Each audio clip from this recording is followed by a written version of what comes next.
Muto! Reuven called as he caught sight of the long tails of a coat billowing in the breeze.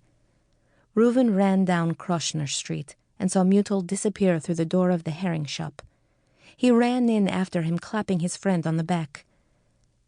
"I looked for you at the study house," Reuven said. "Where were you?" "I left early because I had to pick up this herring for my mother." "Keep your hands out of there," Fruma, the herring woman, yelled at the small boy. "No nose pickers in my herring barrels." She reached in and swished her hands through the briny water. "Here, Mutel, your mother likes these." She held up a long fillet of herring. The silver and dark strips of the skin glistened. "Fit for a scholar." She sighed and winked. Reuven saw that Mutel was blushing. It was impossible with his fair skin to hide it, and now his whole face was the color of his pale red hair. Reuven wondered what kind of herring was fit for a violinist. "And here's a little extra for you to have now," Fruma said. She wrapped the fillets in 2 pieces of paper. "Come on," said Mutel. "Let's go eat this in peace before we have to be home. I'm starved." There was a great bustle in all the streets of Beersheba as people raced the setting sun to prepare for the first Seder dinner of Passover. There were wonderful smells coming through all the windows and doors of the hunched little buildings and squat cottages, chickens roasting and vegetables and fruits stewing with sprinklings of cinnamon. Reuven wondered why cinnamon was not used as much at other times of the year. He and Mutel passed a doorway where a girl their age and her younger sister wept horseradish tears as they grated the strong white root into a bowl for the Seder table. Finally they came to a path that led to the river, and on the banks they settled down with their herring. "So, is it true what Reb Mendel and others say, that you have memorized most of the commentaries in the Talmud?" Reuven asked. Mutel made a short, harsh sound halfway between a snort and a laugh. "More like half," he answered, and took another bite. Reuven blew a long, low whistle. "Still incredible. How do you do it? You'll be like a living book. You'll have the memory, the tradition for everyone right up here." Reuven tapped his head. Mutel laughed again. "Even for you."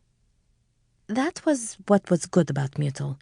He could joke about his friend's lack of knowledge, and yet Reuven never felt as if he were being mocked. "I should study harder, I know," Reuven sighed. "Why?" Mutel asked, genuinely shocked. His pale brow puckered. "You think we need 2 living books walking around Russia? Are you crazy?"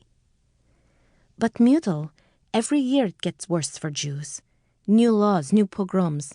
They run us off the land, they kill us. If anyone is left, who will know the tradition?"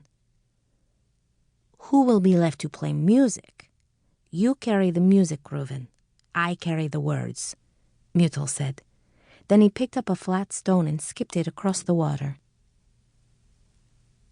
As they walked home, Reuven thought about the unlikeliness of their friendship.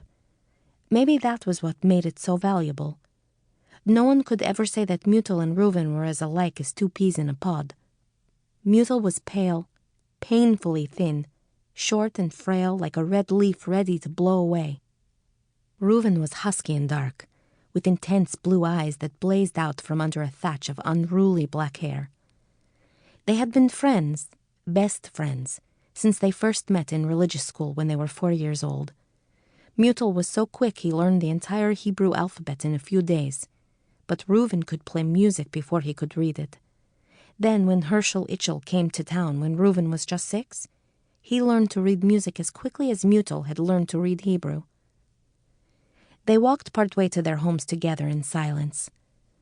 Good friends, really good friends, didn't need to talk all the time. They each seemed to sense what the other was thinking. The bleakness now seemed to be hovering at the edge of both of their minds. How wrong it seemed to be thinking of Prakova when they were about to begin to celebrate Passover, the Jews' deliverance from slavery. Pharaohs, Tsars, would they never just disappear and leave the Jews alone?